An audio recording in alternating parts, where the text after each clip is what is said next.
Aprende desde casa es un programa que pretende traer un método de reforzamiento educativo a los alumnos que se encuentran en sus casas, sobre todo a los alumnos de bachillerato. Y para ello vamos a invitar al profesor don Rosendo Engonga Bilogo.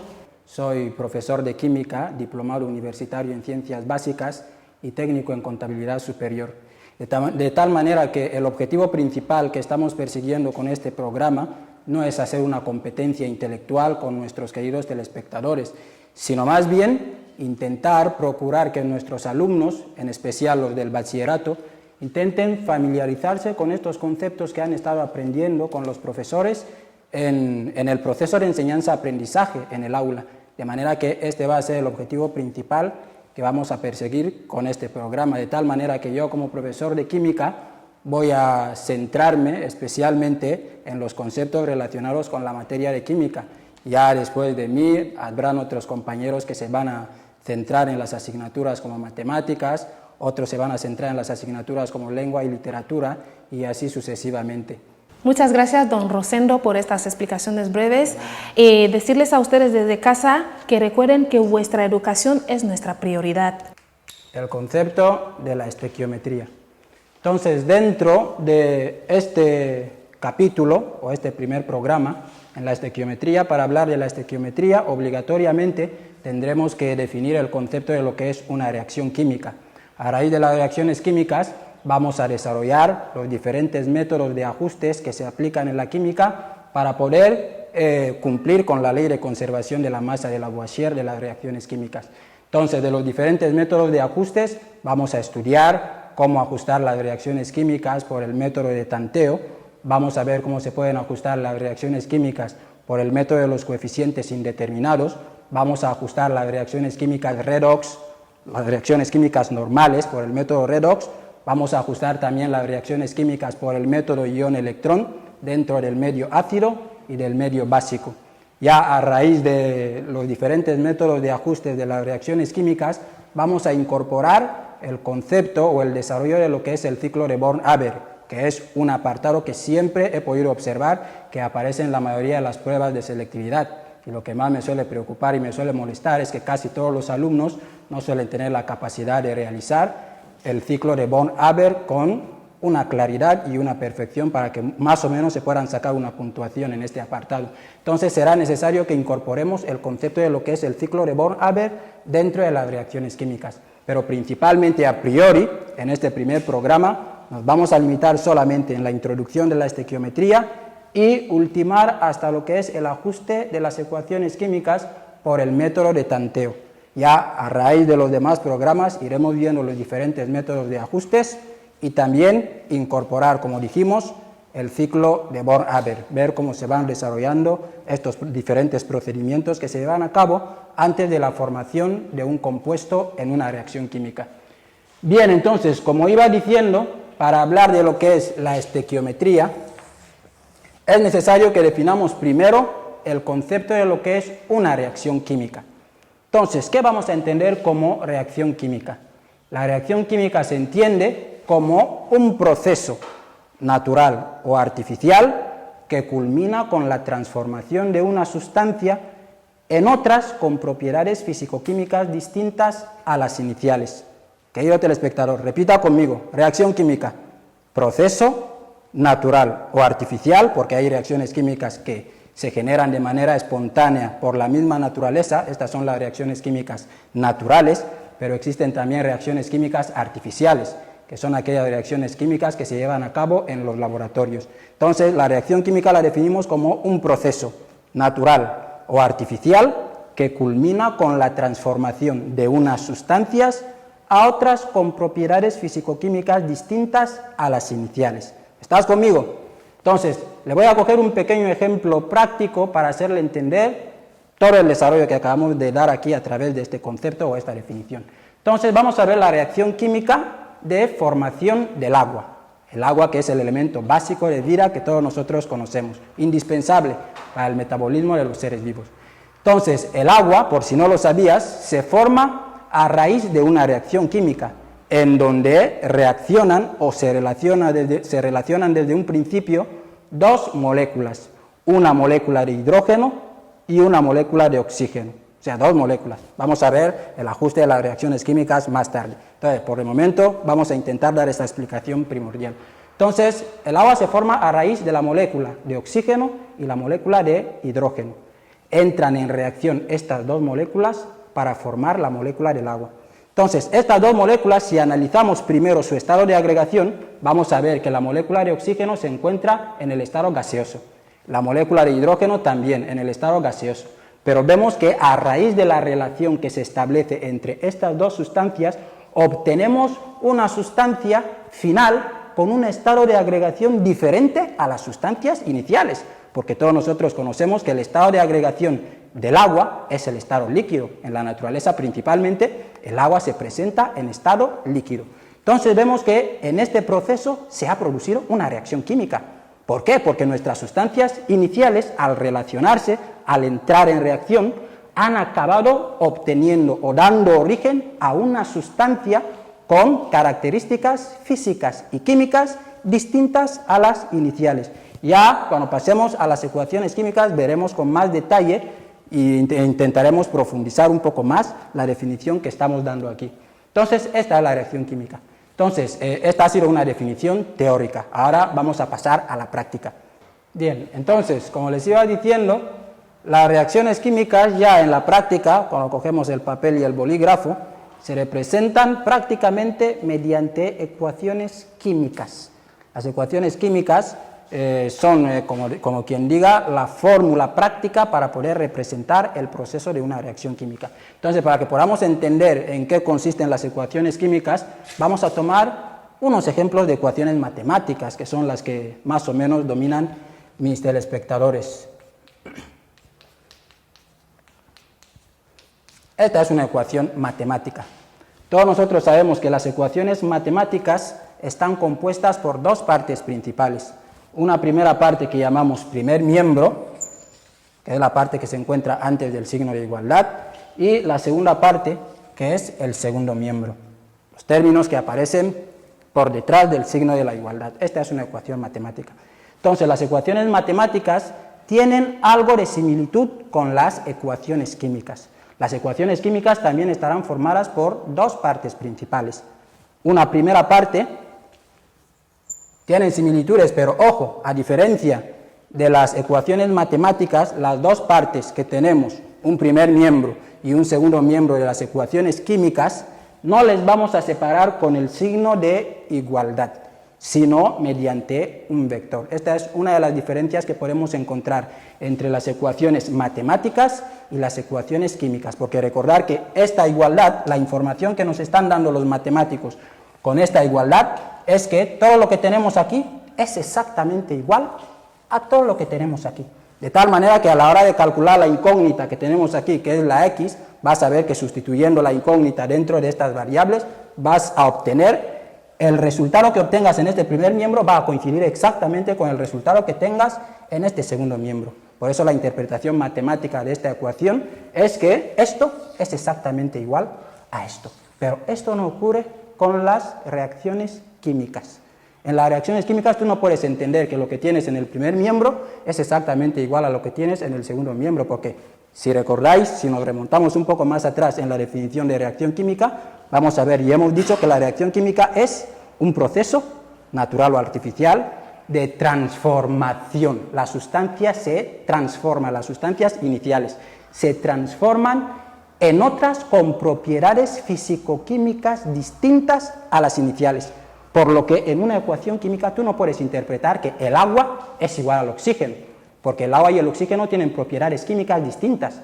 Las mismas funciones que desempeña el agua en el organismo no son las mismas funciones que desempeña el oxígeno, ni las mismas funciones que desempeña el hidrógeno, por lo que sería un disparate separar a los 2 miembros de una ecuación química con el signo de igualdad.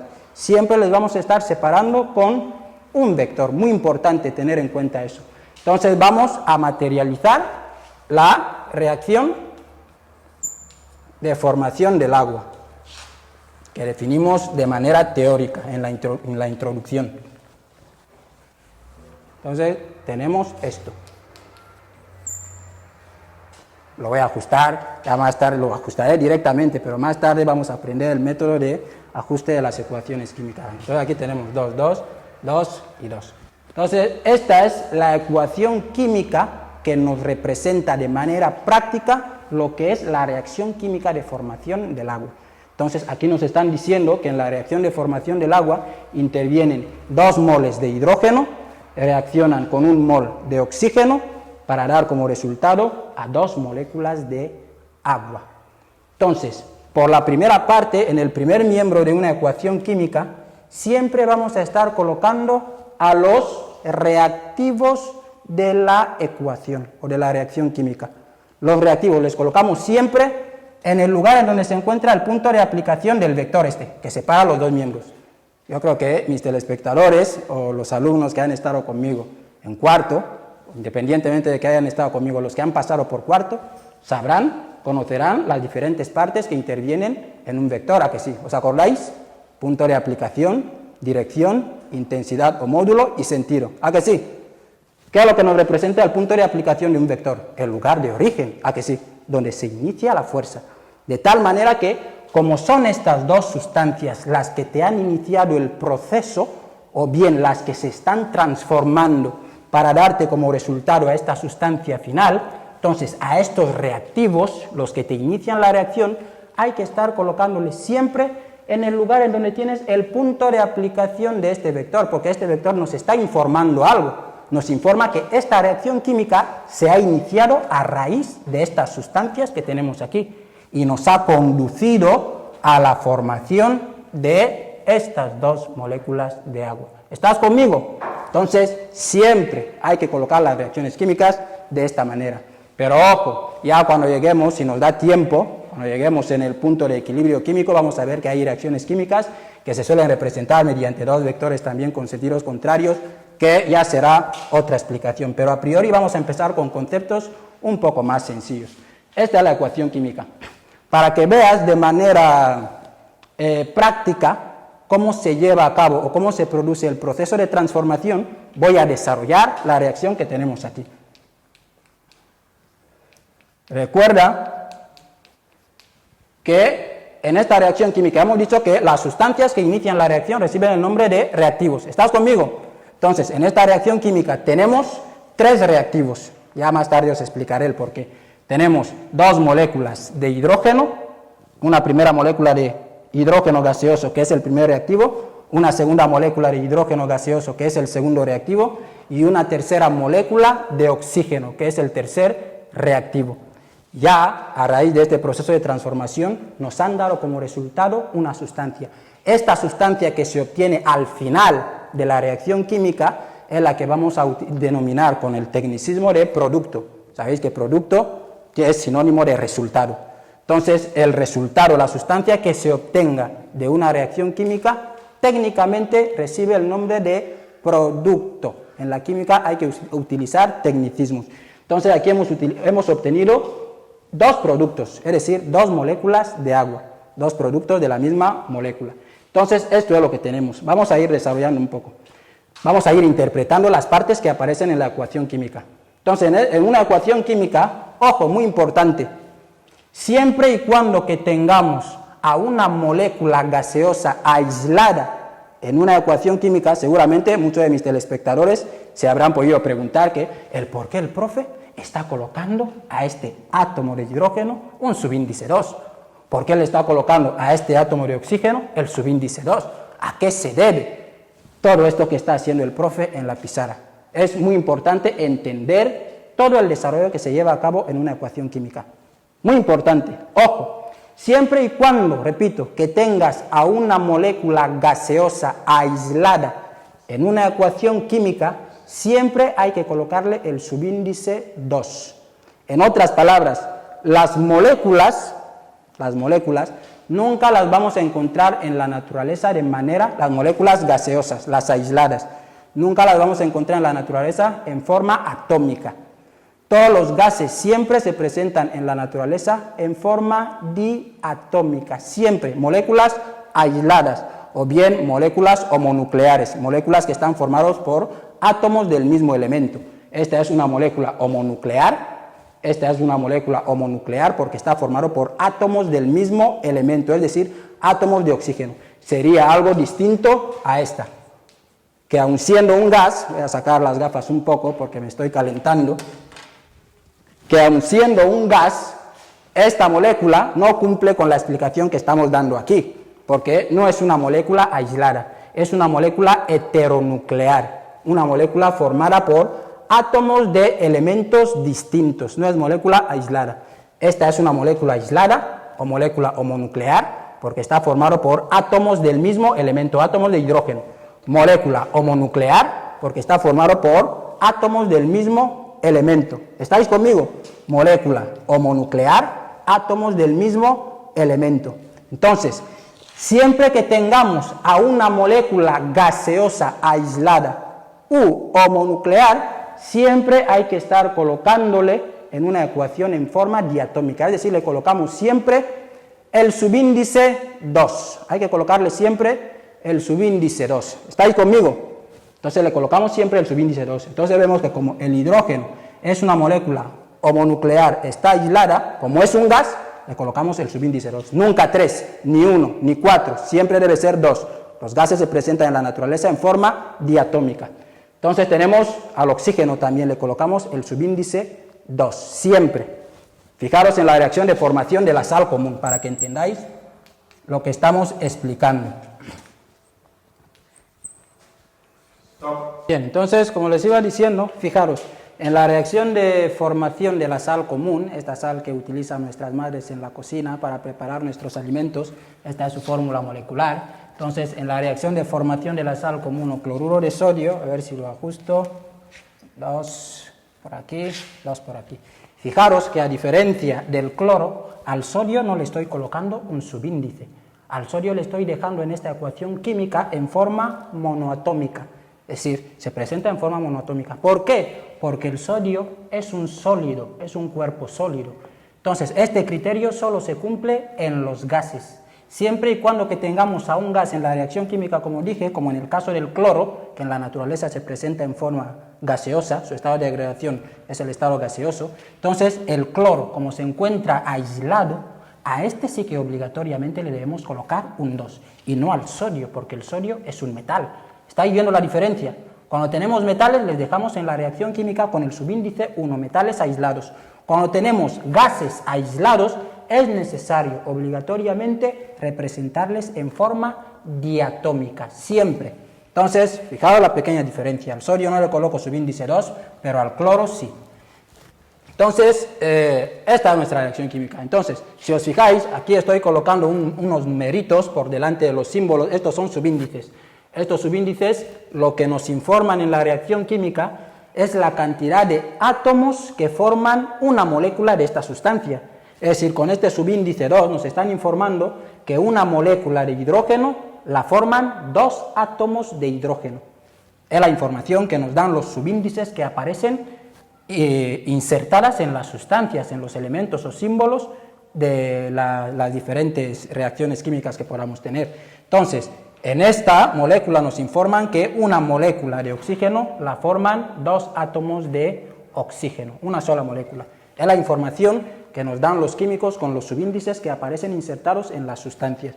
Pero estos numeritos que estamos colocando aquí, por delante de los símbolos, este, que es 1, aunque no aparece, tenemos un 1 aquí, y aquí un 2, reciben técnicamente el nombre de coeficientes estequiométricos. Es decir, en esta reacción química tenemos 3 coeficientes estequiométricos. Este primer coeficiente estequiométrico que está acompañando a la molécula de hidrógeno, que es el 2, un segundo coeficiente estequiométrico que está acompañando a la molécula de oxígeno, que es el 1, y un tercer coeficiente estequiométrico que está acompañando a la molécula del agua, que es el 2. Entonces, la información que nos dan estos coeficientes estequiométricos que acompañan a las sustancias o a los símbolos de los compuestos químicos es la cantidad de moléculas que intervienen en la reacción. Es decir, aquí tenemos 2 moléculas de hidrógeno. Para formar el agua debemos hacer reaccionar 2 moléculas de hidrógeno con una molécula de oxígeno gaseoso para obtener 2 moléculas de agua. Entonces, ¿estás conmigo, querido telespectador? Coeficientes estequiométricos nos simbolizan la cantidad de moléculas que aparecen en la reacción química. Entonces vamos a desarrollar eso para que entiendas la definición teórica que di en la introducción de este apartado. Aquí tenemos dos moléculas de hidrógeno que han dado inicio a esta reacción química. El hidrógeno, su geometría es lineal. Esta es la primera molécula de hidrógeno. Como os dije, una molécula está formada por dos átomos de hidrógeno, subíndice. La segunda molécula de hidrógeno está formada por dos átomos de hidrógeno y tenemos dos moléculas que intervienen en esta reacción química. Aquí tenemos la molécula de oxígeno. Cuando veamos el diagrama de Lewis, interpretaremos todo lo que estoy haciendo aquí. Una molécula de oxígeno gaseoso está formado por dos átomos de oxígeno que se unen mediante un enlace doble por la valencia del oxígeno para formar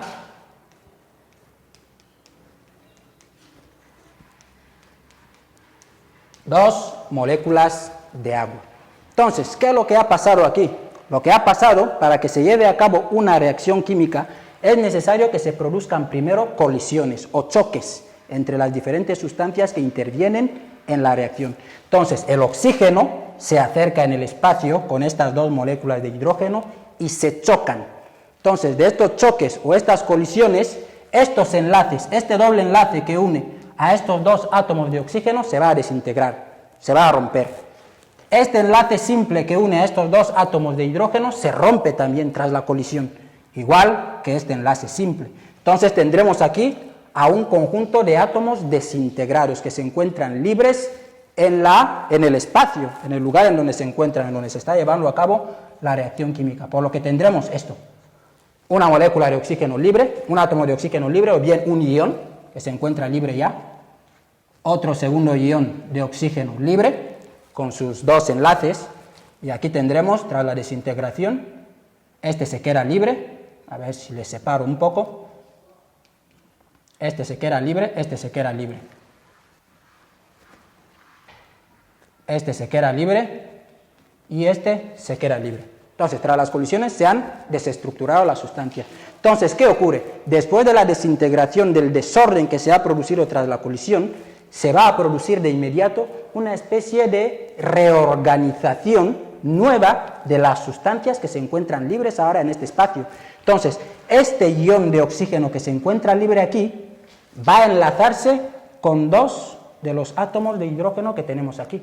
Estos dos átomos de hidrógeno salen y se enlazan a los enlaces libres de este átomo de oxígeno para formar ¿qué?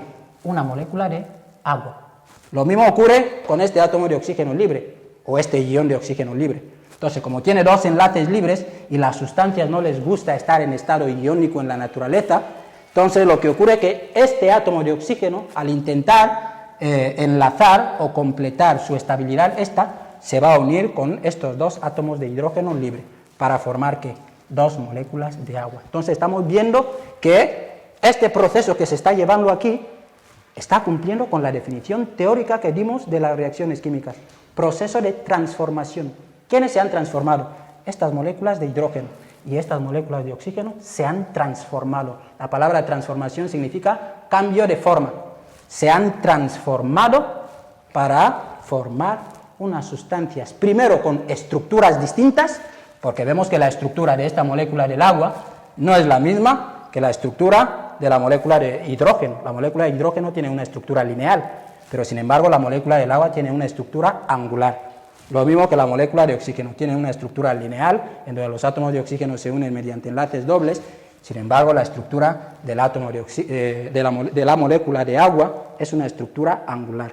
Entonces estamos viendo que aquí se ha producido primero una transformación física. La sustancia final no tiene la misma estructura que las sustancias iniciales, y en segundo lugar se produce una transformación química. ¿Por qué? Porque las propiedades de esta sustancia no son las mismas que las propiedades de esta. Repito, la función que desempeña el oxígeno en el organismo no es la misma función que desempeña el agua. Entonces se ha producido una transformación química. Tenemos una sustancia distinta ya. La función que desempeña el hidrógeno en el organismo no es la misma función que desempeña la molécula de agua. Entonces es muy importante tener en cuenta esto. Hay que ser un poco detallista con las definiciones. Con eso os intento decir que no todas las transformaciones físicas se consideran como reacciones químicas. A ver, ¿hay alguien que tiene un papel ahí? Para que les dé a mis alumnos una... Por ejemplo, el papel que tengo aquí. Vamos a ver, para que podáis entender esto. Aquí tengo un papel. Transformación. Este papel tiene una estructura plana, ¿a que sí? Si llego a hacer esto a este papel, ¿qué he hecho? Le he transformado, he cambiado su forma. Anteriormente el papel tenía una forma plana, pero ahora tiene una forma arrugada. ¿A que sí? ¿Estás conmigo, telespectador? Tiene una forma arrugada. Pero el hecho de que se haya producido una transformación no significa que lo que haya hecho en este momento sea una reacción química. Esto no es una reacción química, porque lo único que se ha producido es una transformación física. Hemos cambiado solamente la estructura de esta materia, pero seguimos teniendo el papel, ¿a que sí? De manera que esto no es una reacción química. Para que sea reacción química es necesario que la sustancia que obtenemos al final, desde un principio, tenga una estructura distinta a las sustancias iniciales. Y en segundo lugar, que tenga funciones o propiedades distintas a las sustancias iniciales. Entonces, esta es más o menos la explicación un poco teórica de lo que podemos entender por reacciones químicas. Ahora, culminando, porque recordar que hemos empezado intentando definir el concepto de estequiometría. ¿Estáis conmigo? Pero para definir la estequiometría no podemos hablar de estequiometría sin introducir el concepto de reacción química. La herramienta fundamental dentro del campo de la estequiometría es la reacción química. Entonces, ¿qué es estequiometría? La estequiometría va a ser una rama de la química, una parte de la química, porque en la química podemos encontrar diferentes partes. Está la termoquímica, está la química descriptiva, está el sistema periódico, está la química del carbono, etcétera, etcétera. Entonces, la estequiometría es una parte de la química que se encarga de calcular las cantidades de las sustancias que intervienen en una reacción química.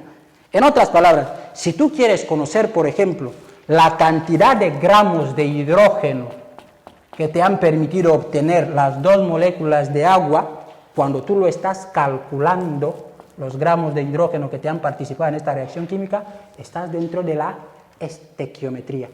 Si quieres conocer la cantidad de gramos de oxígeno que te han permitido obtener las moléculas de agua, estás dentro de la estequiometría. Si quieres conocer la cantidad de moles de agua que has obtenido a raíz de la reacción de estas dos sustancias, cuando realizas este cálculo matemático, estás dentro del campo de la estequiometría. Entonces, en resumidas cuentas, en esto consiste la estequiometría, parte de la química que se encarga del cálculo de las cantidades de las sustancias que intervienen en una reacción química. Ya en los próximos programas vamos a ir explicando ya con más detalles los diferentes métodos de ajustes, el ajuste por tanteo, por coeficientes indeterminados, por el método redox, hablando de los ajustes del método ion-electrón en el medio ácido y medio básico, y luego incorporar el concepto de lo que es el ciclo de von-Haber, como les dije. Entonces espero que les haya servido de mucha ayuda y les espero para el próximo capítulo. Muchas gracias. Y sin olvidaros, nunca se olviden que le pongáis sabor a vuestras vidas. Pues hasta aquí llegamos con el programa de hoy. Esperamos que les haya gustado. Y si tienen alguna duda, pueden enviar sus mensajes o vuestras dudas en este número de teléfono que aparece en vuestras pantallas. Es el 555-5999-93. Que sean felices y que Dios os bendiga.